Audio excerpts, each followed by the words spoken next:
As I got closer to our place, I stopped cold. What the heck? I had just come back from my trip. The place should be empty, but there was a light shining from our bedroom. I was certain I locked up when I left. Why was there a light on? Could we have been robbed? The only ones with keys are Troy and me, and he's not due back for weeks. A rush of dread hit me, but I couldn't just stand there paralyzed. Doing nothing could cost me. I immediately dialed 911. Hello, officer. There's a light on in my place, but no one's supposed to be there.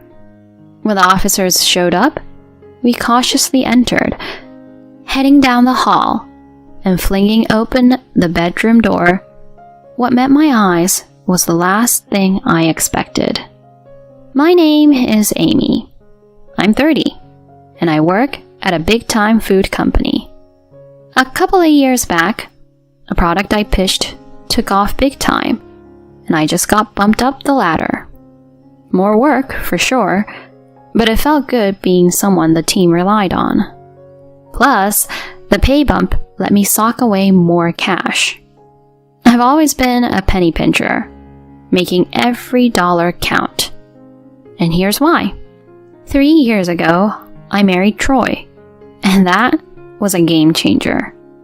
Work used to be my whole world, but now it's all about family and home. I dream about having a kid and getting our dream house. But dreams aren't cheap.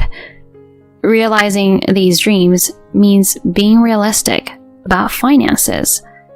We'd need money for children and a home. I wouldn't want our child to be deprived of experiences because of money. I want our kid to have the best of everything, trying out whatever they're into. It might be getting ahead of myself, but I can't help but plan for our future. When I got my promotion last year, the first person I rang up was Troy. He'd moved for his job about half a year before my big news. So I called him right away. Troy, you won't believe it. I got that promotion. No way. That's awesome. Yeah, and with the raise, we can stash even more for our future. Guess I better up my game then. Just keep an eye on that wallet. Even with distance between us, I can't help but worry about him. He can be a bit scatterbrained, especially when it comes to his stuff. He loses things, buys replacements without really looking, and then ends up with doubles. When we were living together, I could keep him on track. But now, it's tougher. He knows my dreams of kids and a home. And while I worry a little, deep down, I trust him. Fast forward about a year. Troy only makes it back to our place every few months. I'd love to see him more, but flights aren't cheap. This weekend, after a 2 months gap, he's back. I finished work early, cooked all his favorites, and just waited. Around 9 p.m., I heard the front door. I popped out of the kitchen to welcome him. And there he was, my Troy. Look who's here. I dashed over, and he scooped me up, laughing. Hey there. Missed me? I came straight from work. Aw, thanks. Nah, got some sleep on the flight. Oh, I got you some chocolates. They're your favorite, right? Wow, thanks. I absolutely love them. That's what I wanted to hear. Now, how about dinner? I'm starving here. I made all your favorites. Let's eat together. I grabbed his hand, pulling him toward the dining room. Seeing the feast laid out, his eyes lit up. We dove in, savoring every second of the reunion I've been waiting for. We chatted and enjoyed our meal together. After we ate, I let him hop in the shower first, thinking I'd go after. Once I finished up some chores and got to the bedroom, I noticed he quickly set his phone down, like he was trying to hide something. "What's up with the phone?" I asked, getting that uneasy feeling. But he just looked away. Then he snapped back to his normal self. Wasn't trying to hide it. Just didn't want to be glued to it when you walked in.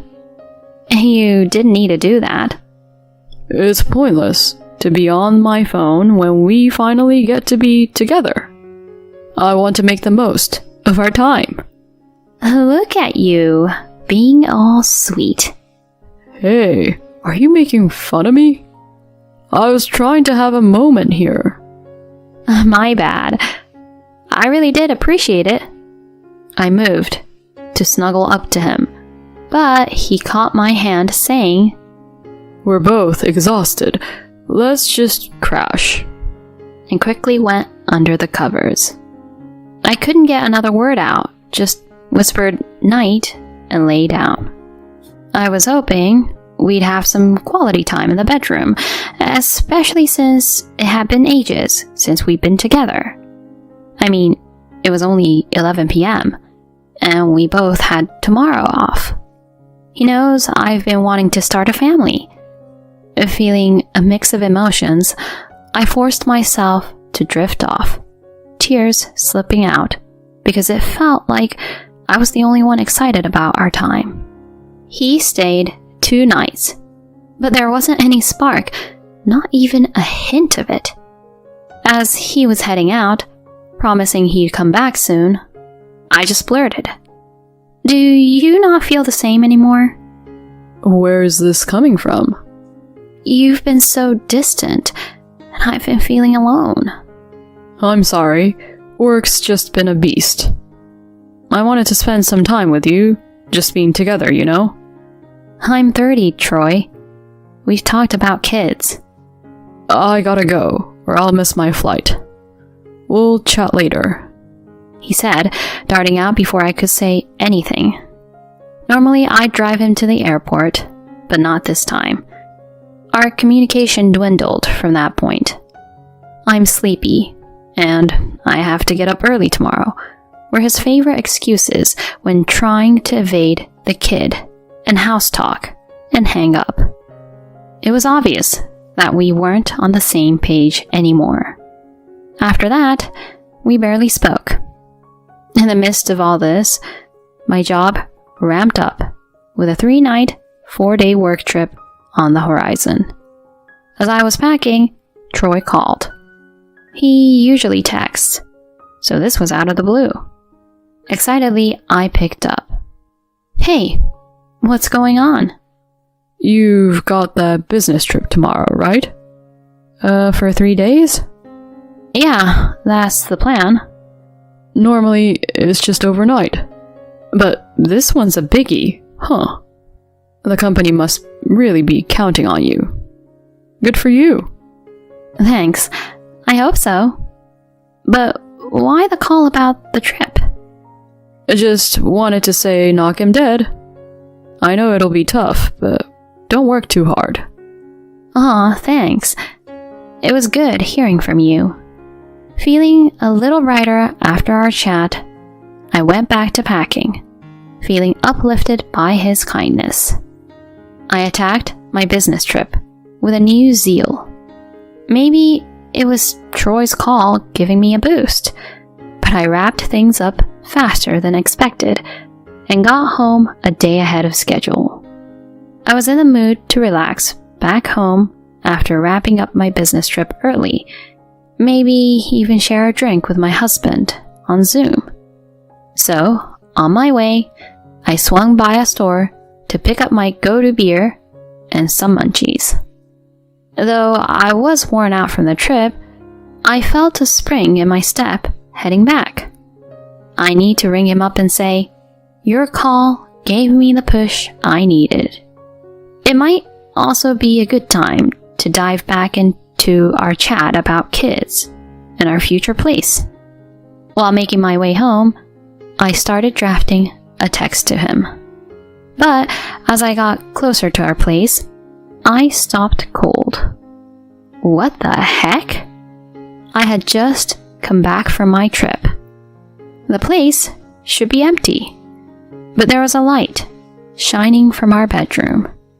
I was certain I locked up when I left. Why was there a light on? Could we have been robbed? The only ones with keys are Troy and me, and he's not due back for weeks.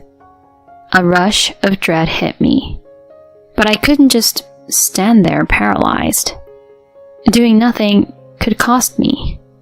I immediately dialed 911. Hello, officer. There's a light on in my place, but no one's supposed to be there. All right, ma'am. Can you give me your address? Sure, it's... A cop showed up in no time. I quickly filled him in, and we both made our way to the apartment. My heart was racing as we inched down the hallway. We reached the bedroom door, and after a brief look at each other, he burst in. What the? Huh? Both of us were taken off guard, because right there, in all his glory, was my very naked husband. What the? Why are you here, Amy? And is that a cop? What's happening? He looked totally caught off guard, still standing there with nothing on. The cop seemed a bit embarrassed, obviously waiting to see my next move. I managed to say, "Why are you here early? Weren't you coming back next month?" I got a break. But why are you here? Weren't you returning from your trip tomorrow? Wrapped up ahead of schedule. Is that an issue? No, it just caught me off guard. Thought I'd surprise you. Oh, is that so? Then who's that under the covers? When we entered, I had spotted a face peeking out from the covers, likely belonging to a woman I didn't know. She probably assumed she was hidden because she hadn't budged. But I saw her. My husband, clearly flustered, tried to play it cool. Anger bubbled up inside me. You think you can just laugh this off? How much more are you planning on playing me for a fool? I won't forgive you for this. You won't just brush this one under the rug.